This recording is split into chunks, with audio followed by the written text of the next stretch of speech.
మావోయిస్టుల మీద వస్తున్న అనేక వార్తలకు సంబంధించి మనతో పాటు మాట్లాడడానికి మాజీ మావోయిస్ట్ జంపన్న గారు మనతో పాటు ఉన్నారు. వారితో మాట్లాడదాం. నమస్తే సార్, ఎలా ఉన్నారు? నేను బాగున్నాను సార్. ఇటీవల కాలంలో మావోయిస్టులకు సంబంధించి అనేక వార్తలు వచ్చాయి, కానీ ఇప్పుడు ఇటీవల అంటే నిన్నటి నుంచి కూడా ఇంకొన్ని వార్తలు హల్చల్ అవుతున్నాయి. దాదాపుగా 22 మావోయిస్టులు మళ్ళీ లొంగిపోయారా అనేది కూడా వార్తలు వస్తున్నాయి. దానికి సంబంధించి ఏం చెప్తారు? ఇప్పుడు అదే నిన్న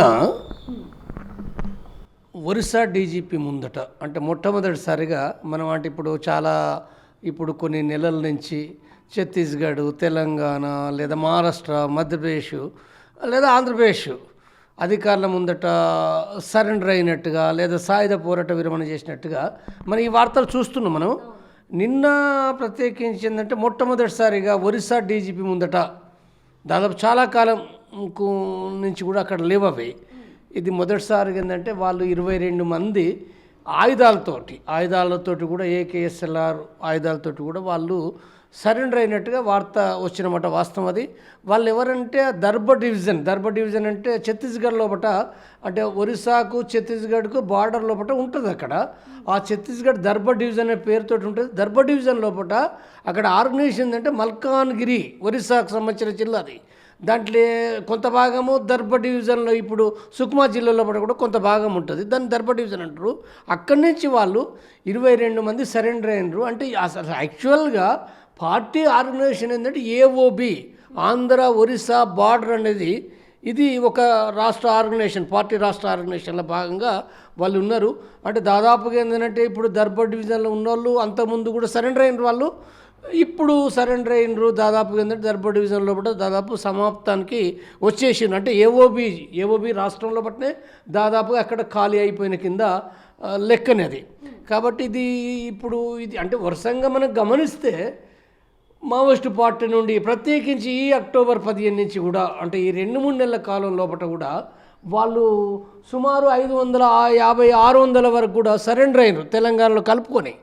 కాబట్టి ఇది పెద్ద సంఖ్యలో ఈ సరెండరు, సాయుధ పోరాట విరమణ ఏదైతుందో మావోయిస్టు పార్టీని చాలా తీవ్రంగా బలహీనపరుస్తూ, అంటే ఇప్పుడు మిగిలిన సాయుధ పోరాటం చేసే వాళ్ళు, ఆయుధాలు కలిగి ఉండే వాళ్ళు అతి తక్కువగా మిగిలిపోయినారు. అది సార్, ఇప్పుడు లొంగిపోయిన వారిలో ఏ కమిటీ సభ్యులు ఎక్కువగా ఉన్నారు?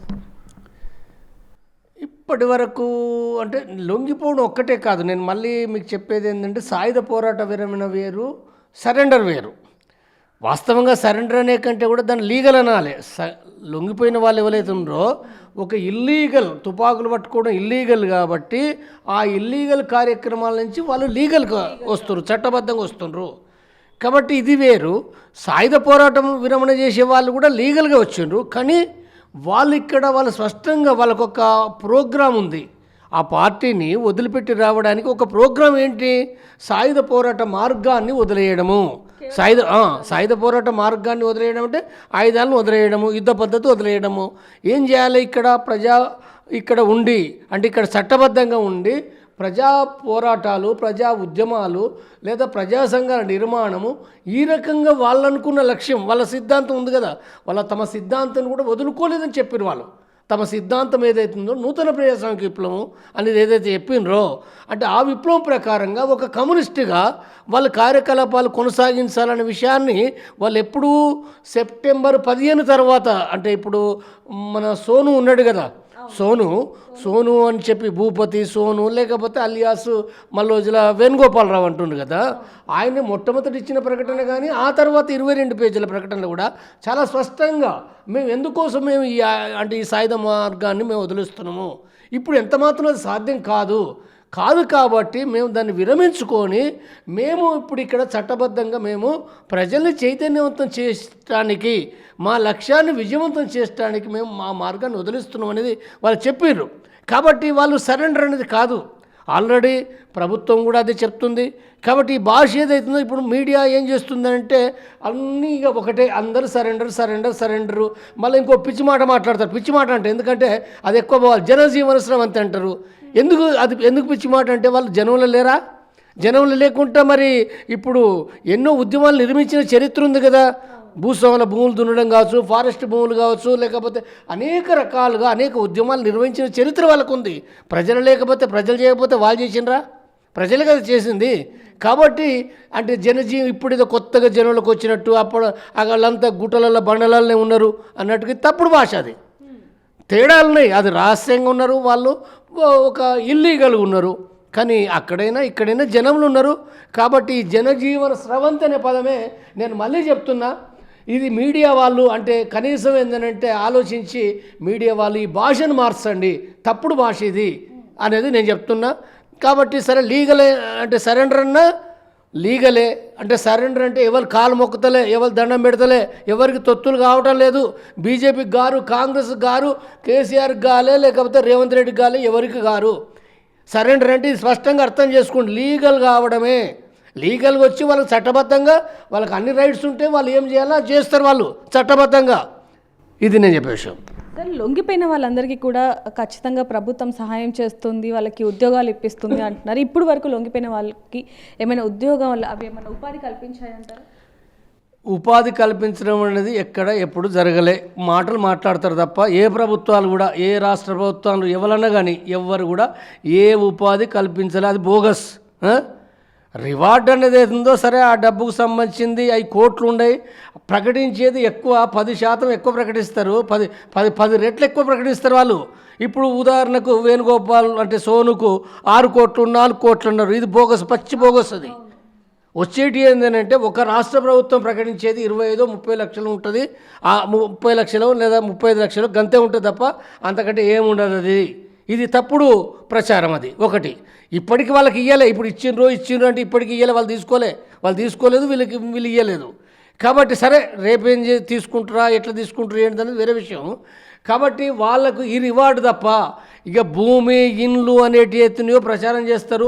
ఇప్పుడు తెలంగాణలో ఎంత ఇచ్చారు? కేసీఆర్ ప్రభుత్వం ఇచ్చింది, కాంగ్రెస్ ప్రభుత్వం ఇచ్చింది. ఇప్పుడు రేవంత్ రెడ్డి ప్రభుత్వం ఎంతమందికి ఇస్తాడు భూమి, ఇండ్లు? ఇవన్నీ బోగస్ ప్రచారం. ఇస్తే ఎవరికో ఒకరికో ఇద్దరికో తిరగంగా ఎవరికో ఒకరికో ఇద్దరికో ఇస్తారు తప్ప ఎవరికి ఇయ్యారు. ఇదంతా బోగస్ ప్రచారం. ఓన్లీ ఆ రివార్డ్ అనేది ఉందో అది 25, 30, 40 లక్షలు మాత్రం వాళ్ళకి ఇస్తారు. ఇది వాళ్ళ నాయకత్వ స్థానాన్ని బట్టి. సార్, ఇప్పుడు ఎవరైతే ఈ 22 మంది లొంగిపోయారో వాళ్ళకి రివార్డుగా 2.18 కోట్లు ఉన్నట్టుగా కూడా కొన్ని వార్తలు వస్తున్నాయి. నేను తప్పుడు ప్రచారం అంటే బోగస్ ప్రచారం అంటే నా బోగస్ ప్రచారం ఏమీ తెలియదు. వాడు ఏదో పేపర్ రోడ్ రాస్తాడు, పోలీసు అధికారులు వాళ్ళు ఏదో అంటారు, అనగానే పేపర్ రోడ్ రాస్తాడు, బాస్ అయిపోయింది. ఏం తెలుసు జనానికి?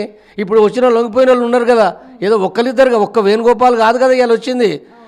మొత్తం భారతదేశంలో లక్షల మంది లొంగిపోయారు. వాళ్ళని అడిగితే వెళ్తారు ఎవరికైనా పోయి డబ్బులు ఇచ్చారో, ఎవరు ఎట్లున్నారు, వెళ్ళి బంగ్లాలు కట్టుకుని ఉంటున్నారో వెళ్తుంది కదా. ఎనిపించి ప్రచారాలు. ఇప్పుడు వరకు నిజంగా మీరు అన్నట్టు సార్, ఎవరైతే లొంగిపోయారో వాళ్ళు ఇంకా ఆర్థికంగా అక్కడే ఉన్న పరిస్థితి కానీ ఎదిగిన పరిస్థితి ఎక్కడ కూడా మనం చూడలేదు. ఎవరు కారండి, దాదాపు 99% మంది పేద వర్గాలే పోయినరు. పేద వర్గాలుగానే వాళ్ళు ఉన్నారు తప్ప ఎవరో ఒకరో ఇద్దరో కొద్దిమంది వేరు వ్యాపారాలు చేస్తూ కొద్దిమంది ఉండొచ్చు. కానీ దాని గురించి అంత పెద్దగా వాళ్ళకి ఏం లేదు. ఓకే సార్, ఇప్పుడు లొంగిపోయిన వాళ్ళలో దాదాపుగా 10 మంది మహిళలు కూడా ఉన్నారు.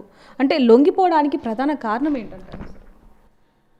లొంగిపోవడానికి ఆ పార్టీలో పట్ట ఇప్పుడు వ్యక్తులుగా ఆయా సందర్భాల్లో ఒకరిద్దరు సరెండర్ కావడానికో అనారోగ్య కారణాలు ఉంటాయి, లేదా వ్యక్తిగత సమస్యలు ఉంటాయి, ఇంకా వేరు ఎన్నో ఉండొచ్చు. కానీ లేదా కొంత సిద్ధాంత కారణాలు కూడా ఉండొచ్చు. కొంతమంది బయటికి రావడానికి ఆ పార్టీ వదిలేసి సిద్ధాంత రాజకీయ కారణాలు కూడా ఉంటాయి. కానీ ఇప్పుడు వస్తున్న దాంట్లోపట అంటే ఒక పెద్ద సంఖ్యలోపట ఇప్పుడు రావడానికి కారణం ఏంటనుకున్నప్పుడు ఆ పార్టీ ఏదైతే మార్గం ఉందో, సిద్ధాంతాన్ని ఎవరు వ్యతిరేకించరు. ఎవరైనా సాధారణంగా అలా పనిచేసిన వాళ్ళు కమ్యూనిజం కావాలనే కోరుకుంటారు. సమానత్వం కదా, కమ్యూనిజం అంటే సమానత్వం కావాలి, ప్రజాస్వామ్యం కావాలి, అందరూ కూడా సమానంగా బ్రతకాలనేది ఎవరైనా కోరుకుంటారు. బయటకు వచ్చినంత మాత్రాన దాన్ని ఎవరు వదలరు వాళ్ళు. సరే వాళ్ళు దానికోసం పోరాడతారా లేదా వేరే విషయం. కానీ వాళ్ళందరి మనసులో సరెండర్ అయిన వాళ్ళు ప్రతి ఒక్కరు కూడా సమానత్వం కావాలని అంటారు తప్ప అంటే దోపిడీ ఉండాలని ఎవరు అనరు. కాబట్టి సమస్య ఏంటంటే ఇప్పుడు వాళ్ళు రావడానికి కారణం ఎక్కడుందనంటే విజయం సాధిస్తాము అంటే సాయుధ పోరాట మార్గంలో ఇప్పుడున్న విధానాల ప్రకారంగా, ఇప్పుడున్న పరిస్థితుల ప్రకారంగా విజయం సాధిస్తాము అనే ఒక నమ్మకం లేనప్పుడు వచ్చేస్తారు. ఇప్పుడు వచ్చిన వాళ్ళు కూడా స్పష్టంగా చెప్పింది కదా, ఈ మార్గంలో సాధ్యం కాదని చెప్తుండ్రు. వాళ్ళే చెప్తున్నారు కాబట్టి అంటే సీసీ మెంబర్లు చెప్పారు, రాష్ట్ర కమిటీ మెంబర్లు చెప్పారు. కాబట్టి ఒకరికి అందరూ వస్తూనే ఉన్నారు. దానికంటే ముందు వచ్చిండ్రు, వీళ్ళకంటే ముందు కూడా వచ్చారు, ఆ తర్వాత కూడా కంటిన్యూగా వస్తూనే ఉన్నారు. కాబట్టి విజయం సాధించే అవకాశాలు ఏమీ లేవని వాళ్ళు స్పష్టంగా చెప్తున్నారు కదా. ఒకనాడు విజయాలు సాధించారు, కానీ ఇప్పుడున్న పరిస్థితిలో అంటే ప్రభుత్వం యొక్క దాడి ఏదైతుందో ఆ దాడి మూలంగా ప్రజా సంఘాలు నిషేధానికి గురైనాయి. అంటే ఆర్ఎస్యు కానీ, ఆర్వైఎల్కి కానీ, జెండాట్య మండలి కానీ అవన్నీ గురైనాయి. లేదా నువ్వు కవర్ సంఘాలు పెట్టినా అవి కూడా నిషేధానికి గురైనాయి. వాళ్ళను కూడా అరెస్ట్ చేసిండ్రు. ప్రజా సంఘాలు నడిచే పరిస్థితి లేదు. ప్రజా ఉద్యమాలు వాళ్ళ నాయకత్వంలో బయట జరుగుతాయి, కానీ వాళ్ళ నాయకత్వంలో కూడా నడిచే పరిస్థితి లేదు. మరి ప్రజా ఉద్యమాలు లేవు, ప్రజా సంఘాలు లేనప్పుడు మరి రిక్రూట్ కూడా ఎక్కడి నుంచి వస్తుంది? రిక్రూట్ కూడా లేదు కదా. ఆ పార్టీలకు రిక్రూట్ ఎక్కడది? రిక్రూట్ అనేది ఉందో ఒకనాడు ఉన్న వేల సంఖ్య మొత్తం డౌన్ అయిపోయింది కదా, మొత్తం డౌన్ అయింది. బయట ఉన్న వాళ్ళకి ఏం తెలియదు. బయట ఉన్న వాళ్ళకి ఏంటంటే అంతా బాగానే ఉందని వీళ్ళు అనుకుంటారు, ఎవరికి తెలియదు అని అంటున్నాను నేను. ఇక్కడ విప్లవం గురించి మాట్లాడే వాళ్ళకు కూడా వాళ్ళకు నయా పైసా అంటే పైసా మందం కూడా తెలియదు. పైన చూస్తారు ఏదో వాళ్ళ కష్టాలు, వాళ్ళ బతుకులు వీళ్ళకి ఏం తెలుసు? ఏమీ తెలియదు. కాబట్టి ఆ పార్టీ సంఖ్య రిక్రూట్ తగ్గిపోయింది. దాని మూలంగా రిక్రూటే కాదు, అలా చదువుకున్న వాళ్ళు లేరు, కార్మికులు లేరు, అంటే డాక్టర్ పని చేసడానికి కూడా ఎవరు లేరు, మందులు ఇష్టడానికి కూడా లేరు. కాబట్టి ఎన్నో సమస్యలు ఉన్నాయి. కాబట్టి ఈ అనేక వాటి మధ్యలో కూడా పార్టీ ఏదైతుందో చాలా అది క్షీణించిపోతుంది, దెబ్బతింటుంది. అది వాళ్ళ సర్కులర్లో రాసుకున్నారు వాళ్ళు అవన్నీ కుదరదు. కాబట్టి ఇప్పుడు దాన్ని ఉన్న శక్తులన్నా బయటికి రావడం మంచిది. వచ్చి ఇక్కడ ఏదైనా ఒక పని చేయాలి. ఇక్కడికి వచ్చి ప్రజల మధ్యన వాళ్ళేమీ అంటే వాళ్ళ ఇంటి కోసం రావటం లేదు, వాళ్ళ స్వార్థం కోసం రావటంలే. వాళ్ళు ఏదో ఫైరింగ్ చనిపోతాం దాంతో వస్తలేరు. వాళ్ళు ఏం చనిపోదామని వస్తలే. వీళ్ళకేం తెలియదు, యుద్ధంలో 100 యుద్ధాలు పాల్గొన్న వాళ్ళు. కాబట్టి వాళ్ళు స్వార్థం కోసం రావటంలే, వాళ్ళు చనిపోతామని రావటం లేదు. ప్రజల కోసము ఇక్కడికి వచ్చి పని చేయాలని చెప్పేదైతుందో వాళ్ళు ఇప్పుడు దాదాపుగా సాయుధ పోరాట విరమణ చేసిన వాళ్ళు, ఆ పేరు చేసిన వాళ్ళే 400 దాటిపోయారు సరెండర్ కాకుండా. కాబట్టి వాళ్ళు ప్రజల కోసం వచ్చి వాళ్ళు ఏం చేస్తారో మనం చూడాల్సిందే. సార్, ఇప్పుడు మీరు అన్నట్టుగా పార్టీ క్షీణించిపోతుంది కాబట్టే మరొక పార్టీ పెట్టడానికి ఆశన్న అలాగే సోను నిర్ణయం తీసుకున్నారనేది కూడా కొన్ని వార్తలు వస్తున్నాయి. దానికి సంబంధించి ఇప్పుడు అది కొత్త విషయం కాదు. ఇది వాళ్ళు సెప్టెంబర్ 15 సోను ప్రకటన చేసిండు. మొట్టమొదటిసారిగా ఒక పొలిట్ బ్యూరో మెంబర్గా, పార్టీ ప్రతినిధిగా తను ఆ ప్రకటన చేసిండు. ఆ ప్రకటన చేసిన సందర్భంగానే తను చెప్పింది ఏంటంటే తమ సిద్ధాంతాన్ని వదులుకోవటం లేదు. తమ సిద్ధాంతం ఏంటిది? నూతన ప్రజాస్వామిక విప్లవం, కమ్యూనిస్టు విప్లవం అనేది చెప్పిండు అది. కాబట్టి ఈ కమ్యూనిస్టు విప్లవం కోసము అంటే సాయుధ పోరాట మార్గం ద్వారా ఇది సాధ్యం కాదు. కాబట్టి ఇక్కడ బయట చట్టబద్ధంగా ప్రజలను ఆర్గనైజ్ చేస్తూ దానికోసం ప్రయత్నం చేయాలి, మేము అది చేస్తామనే విషయాన్ని ఆయన చాలా స్పష్టంగా చెప్పిండు. అంటే వాస్తవంగా కమ్యూనిస్టులు అనేవాళ్ళు సిద్ధాంతాలు రాజకీయాలు ఎవరు దాచుకోరు. సిద్ధాంతాలు రాజకీయాలు దాచుకుంటూ ఉపయోగం లేదు. సిద్ధాంత రాజకీయాలు తప్పనిసరిగా వాళ్ళు బహిరంగపరుస్తారు. కాబట్టి సెప్టెంబర్ 15 ప్రకటనలో సోను ప్రకటనలో ఉంది. ఆ తర్వాత మళ్ళీ 22 పేజీల ప్రకటన కూడా తను చేసిండు. ఆయన 22 పేజీలు చాలా స్పష్టంగా వివరించిండు. అనేక విషయాలు కూడా వివరిస్తూ మేము తప్పనిసరిగా ప్రజల కోసం పనిచేస్తామనే విషయాన్ని చెప్పిండు. కాబట్టి చెప్పిన విషయాన్ని ఇప్పుడు ప్రత్యేకంగా అంటే 3 రోజుల క్రితము ఎకనామిక్స్ టైమ్స్ అంటే ఆశన్న మాట్లాడి ఒక మాటగా చాలా వివరంగా ఏం మాట్లాడలేదు, జస్ట్ ఒక మాట ఆ విలేకరు అడిగిన దానికి ఏంటంటే ఆయన చెప్పింది మేము సంస్థ అంటే మేము నడుపుతాము పనిచేస్తామనే విషయం చెప్పిండు. అంతే, దానికేం స్పష్టంగా వివరంగా ఏమీ తనేమి ఇవ్వలే.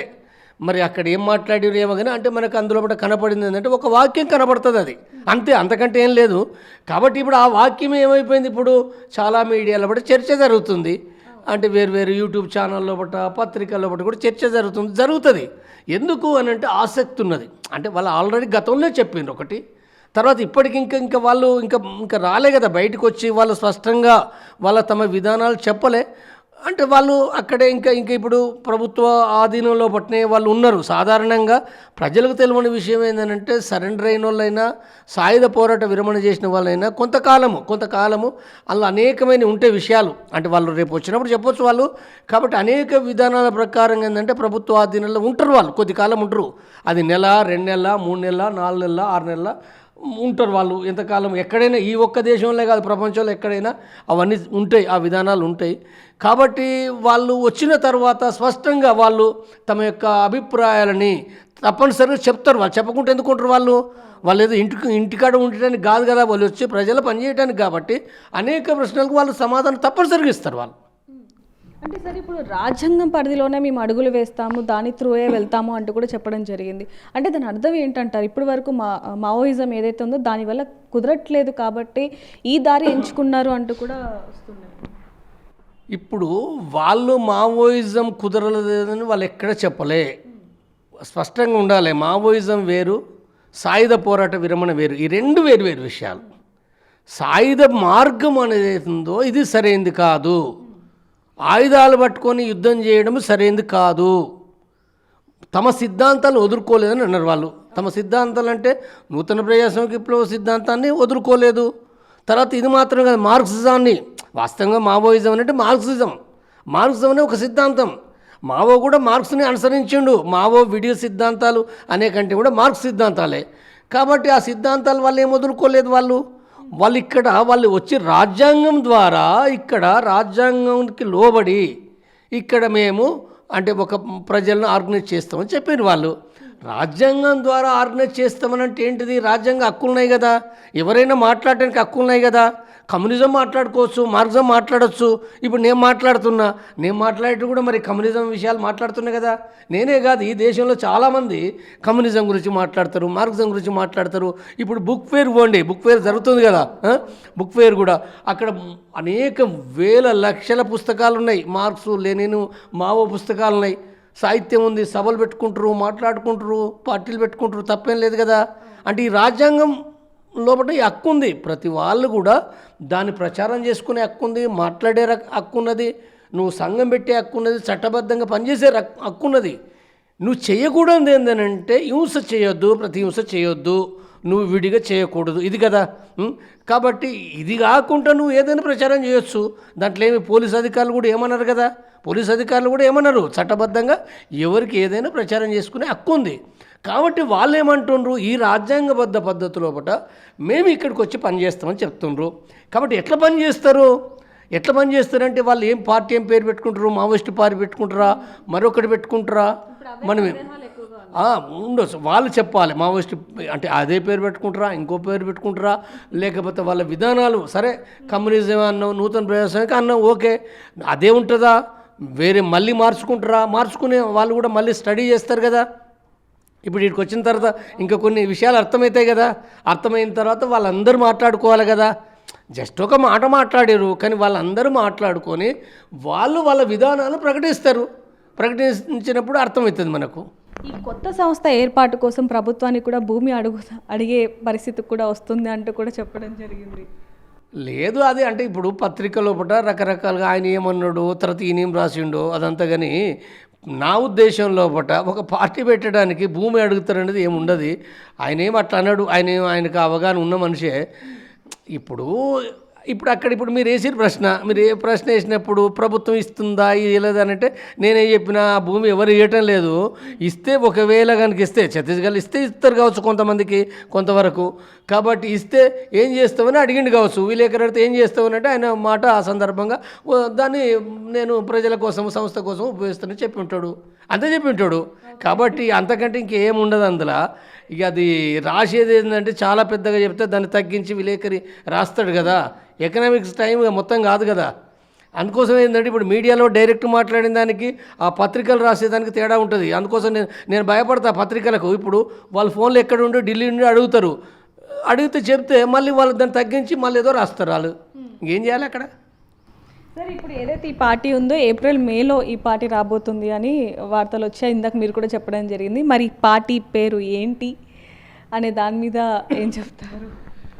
ఇప్పుడు పార్టీ పేరు ఏమిటనేది మావోయిస్ట్ పార్టీకి సంబంధించి ఉండొచ్చా, లేకపోతే ఇందాక మీరు అన్నట్టుగా వేరే నేమ్ ఏమైనా పెట్టే అవకాశం ఏమన్నా ఏముంటుంది అనేది ఏందో మనం ఏం చెప్పలేము. వాళ్ళు మావోయిస్ట్ పార్టీ పేరు పెట్టుకుంటారా అని అంటే అదో గొడవే కదా. ఇప్పుడు ఆల్రెడీ ఉన్నది కదా, మావోయిస్ట్ పార్టీ ఉంది. మళ్ళీ వాళ్ళతోటి గొడవ, నువ్వే ఎందుకు పెట్టుకున్నావు, దీనికోటి దానికోటి అదే పెట్టుకుంటారా, లేకపోతే వేరే ఏం పెట్టుకుంటారా? వేరే పెట్టుకుంటే వేరే పెట్టుకోవచ్చు. నేనేమి చెప్పలేను, నేనేది ఊహించి చెప్పలేను. వాళ్ళు ఏదైనా వాళ్ళు రేపు వచ్చినప్పుడు అందరినీ విచారిస్తారు కదా, ఏ పేరు పెట్టుకోవాలనేది కూడా వాళ్ళ అభిమానులు ఉంటారు. అంటే ఇప్పుడు పార్టీ పెట్టాలన్నప్పుడు కొంతమందిని విచారిస్తారు కదా, అనేక మంది ఉంటారు వాళ్ళు. ఇప్పుడు వచ్చిన 400 మంది 500 మందే కాదు, బయట కూడా వాళ్ళని సపోర్ట్ చేసే వాళ్ళు వేలాది లక్షలాది మంది ఉంటారు దేశవ్యాప్తంగా. రేపు ఇంకా ఆర్గనైజ్ అవుతారు. కాబట్టి వాళ్ళందరూ కూడా నువ్వు ఏ పేరు పెట్టాలని వాళ్ళు చాలా ఫీడ్బ్యాక్ తీసుకుంటారు. వాళ్ళు కూడా అవన్నీ నిర్ణయించుకొని పెట్టవచ్చు. పెడితే అట్నే పెడతారు. ఎవరైనా అట్నే పెడతారు. తొందరపడి మీ పార్టీ పేరుని పెట్టరు. అనేక ఫీడ్బ్యాక్ తీసుకుంటారు కదా వాళ్ళు.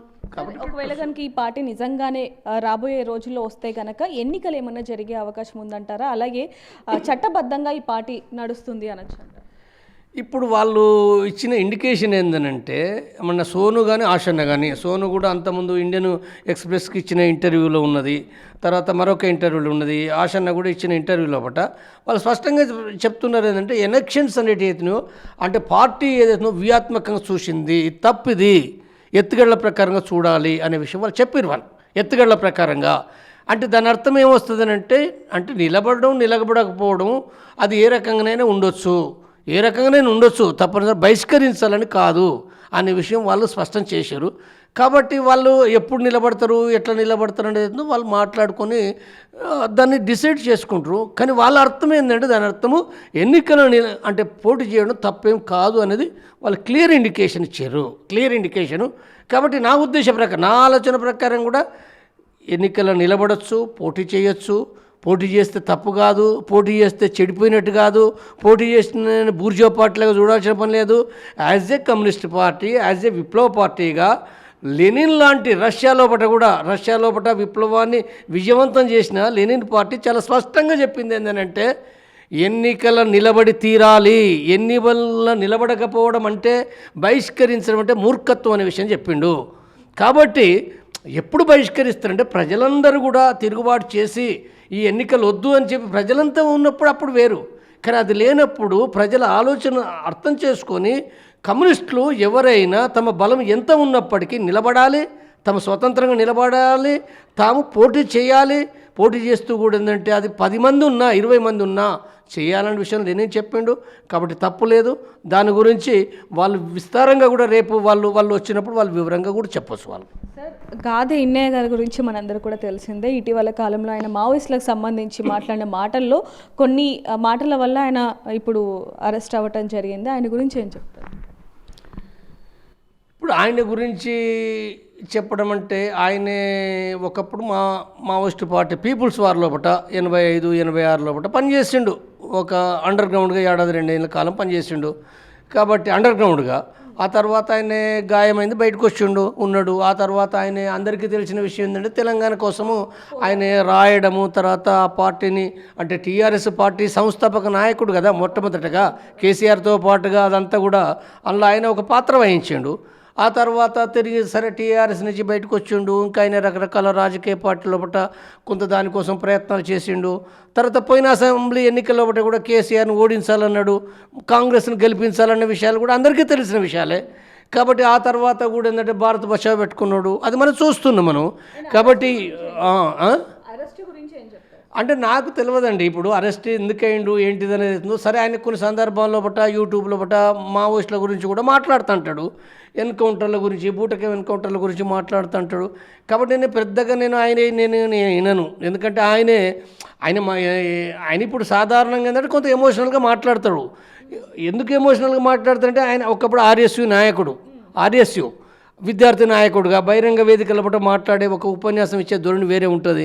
తర్వాత టీఆర్ఎస్ గానంటే ఇప్పుడు ఈ రాజకీయ పార్టీలో ఉండే వాళ్ళు ఎట్లా ఉంటారంటే కొంత ఎమోషనల్ కూడా తిడతారు, ఎదుటి వాళ్ళను కూడా తిడతారు. అంటే కేసీఆర్ తిట్టే చూసినాం కదా మనం. ఇప్పుడు రేవంత్ రెడ్డి కూడా తిడతాడు కదా. ఎవరైనా ఇప్పుడు రాజకీయ పార్టీ నాయకులు అంటే బండి సంజయ్ కూడా తిడతాడు, ఇంకెక్కువ తిడతాడు బండి సంజయ్. కాబట్టి రాజకీయ పార్టీ నాయకులు అంటేనే తిడుతుంటారు. కాబట్టి ఇప్పుడు మరి అంటే ఈయనకు ఎమోషన్ ఉంటుంది. మరి ఈయన ఏం మాట్లాడిండు ఏంటిది నేను కూడా వినలే. ఇప్పుడు అది ఎక్కడో ఉపన్యాసంలో అక్కడ ఏదో మాట్లాడిండు అని అంటే నేను అది అంతా వినలేదు. అంటే ఏమైనా టెక్స్ట్ పలానా రకంగా ఉన్నదంటేనో నేను చూస్తే కానీ ఈ వీడియోలో ఏం మాట్లాడిర్రు, నా తప్పేంది ఒప్పిందని నేను చూడలేదు. కాబట్టి అది వాళ్ళు ఎవరైతే అరెస్ట్ చేసినారో వాళ్ళు చెప్పాలి, ఎందుకు అరెస్ట్ చేసినాము, తర్వాత అలా తప్పేంటిదో వాళ్ళు చెప్పినప్పుడు చాలామంది చూస్తారు. వీడియోలో అయితే ఎవరు చూడరు కదా. సార్ ఇప్పుడు ఏదైతే మావోయిస్టులు కొత్త పార్టీ పెట్టాలని ఏదైనా నిర్ణయం తీసుకున్నారో అది కరెక్ట్ అంటారా తప్పంటారా మీ ఉద్దేశంలో? అంటే పెడితే మంచిది అంటారా, ఏమంటారు మీ ఉద్దేశంలో? భారతదేశంలో బట్టి ఎవరైనా పార్టీ పెట్టే హక్కు ఉంది. ఎవరైనా నేను పెట్టొచ్చు, వాళ్ళు పెట్టొచ్చు, ఎవరైనా పెట్టొచ్చు. పెట్టగలిగే శక్తి ఏ మేరకు ఉంది లేదనే విషయాలనే పరిశీలించుకోవాలి. కాబట్టి వాళ్ళు పెట్టడం అనేది అవుతుందో, ప్రజల కోసము పార్టీ పెట్టడం అనేది అవుతుందో అది కనుక ఉంటే అది సరైనది అవుతుంది.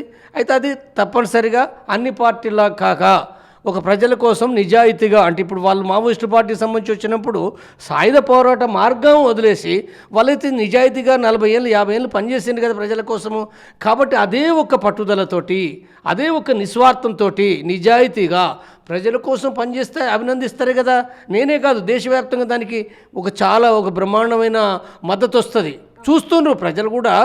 ఇప్పుడు ఈ పార్టీలు అన్నిటిపైన కూడా వాళ్ళకు ఒక రకంగా అసహ్యమే అన్ని పార్టీలపైన. కానీ ఏం చేయలేక సరే ఈ పార్టీకో ఆ పార్టీకో ఓట్లేస్తారు, అందరికీ తెలుసు. కానీ ఒక మంచి పార్టీ ప్రజల కోసం నిజాయితీగా పనిచేసే పార్టీ కనుక వస్తే సపోర్ట్ చేస్తారు కదా. కాబట్టి అయితే కష్టాలు కూడా ఉంటాయి, ఈజీ ఏం కాదు. ఇప్పుడు అడవిలో ఉండి సాయుధ పోరాటం చేయడం ఒక రకమైన కష్టము.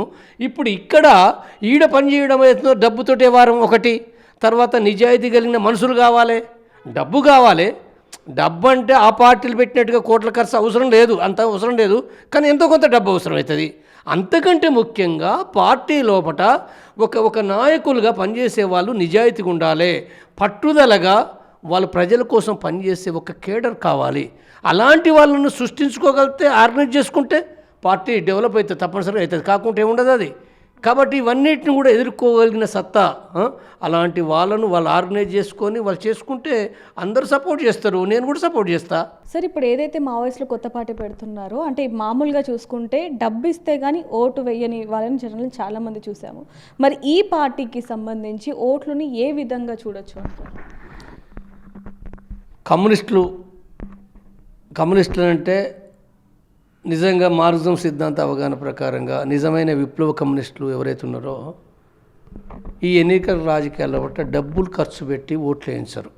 అది తప్పది. అది అంటే తమే ఆ తప్పు చేస్తే ఇంక మళ్ళీ కమ్యూనిజం ఎక్కడిది? నువ్వు తిరిగి అంటే ప్రజలకు డబ్బులు ఇచ్చి ఓట్లు వేస్తున్నావు అంటే నువ్వు కూడా బూర్జువా పార్టీ లాగానే బూర్జువా వేషాలు వేస్తున్నట్టే. అది వేయకూడదు, అది డబ్బులు ఇవ్వకూడదు. డబ్బులు ఇవ్వకుండా ప్రజల్ని తమ సిద్ధాంత ప్రకారం, తమ సిద్ధాంతం ఏంటిది? తమ సిద్ధాంతం ఏం చెప్తుందనంటే సమానత్వం కోసము, అంటే ప్రజల కోసం, ప్రజాస్వామ్యం కోసము ప్రజలందరూ కూడా కమ్యూనిస్టు పార్టీ కింద ఆర్గనైజ్ కావాలి, ఆ సిద్ధాంత ప్రకారంగా పనిచేయాలనే విషయాన్ని వాళ్ళు చెప్తారు. అది కాబట్టి అది దృష్టిలో పెట్టుకున్నప్పుడు దీంట్లో అంటే డబ్బు ఇచ్చి ఓట్లు కొనకూడదు. ఎన్ని ఓట్లయితే కన్నే అంటే వాళ్ళను అమ్ముడు పోకుండా ప్రజలను ఆర్గనైజ్ చేయాలి. అది చాలా కష్టభరితమైందే, చాలా సుదీర్ఘ పోరాటమే.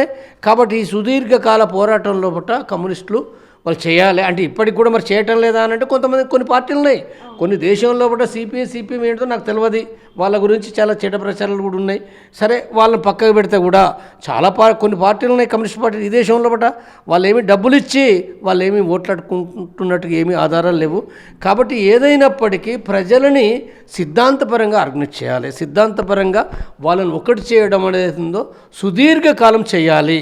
అట్లయితేనే కమ్యూనిజం వస్తుంది. లేకపోతే డబ్బులు ఇచ్చి ఓట్లు వేసుకుంటే అది వచ్చేది కమ్యూనిజం ఏం కాదు అది.